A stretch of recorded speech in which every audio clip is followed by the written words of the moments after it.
சந்தேகங்களை தீர்த்துக் கொள்ளும் தளங்களாக மாணவர்கள் பள்ளிக்கூடங்களை நினைக்க வேண்டும் என பள்ளிக்கல்வித்துறை அமைச்சர் அன்பில் மகேஷ் வேண்டுகோள் விடுத்துள்ளார். கோவை மாவட்டம் பொள்ளாச்சி அடுத்த கிணத்துக்கடவு அரசு மேல்நிலைப் பள்ளியில் நடைபெற்ற நிகழ்ச்சியில் பங்கேற்ற பள்ளிக்கல்வித்துறை அமைச்சர் அன்பில் மகேஷ் பொய்யாமொழி மாணவர்களிடையே உரையாடினார். அப்போது பேசிய அவர், இந்த சமுதாயத்திற்கு நாம் என்ன செய்ய போகிறோம் என்பதை நினைக்கும் மாணவர்களாக உருவாக்க வேண்டும் என அறிவுரை வழங்கினார்.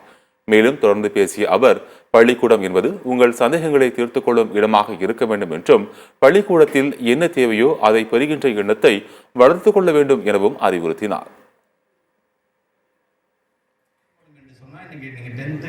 நீங்க மக்க படிச்சு மார்க் வாங்கிட்டு போயிடலாம். நாளைக்கு ஒரு காம்படிட்டிவ் எக்ஸாம் வரும்போது அங்க நீங்க மாட்டிக்குவீங்க.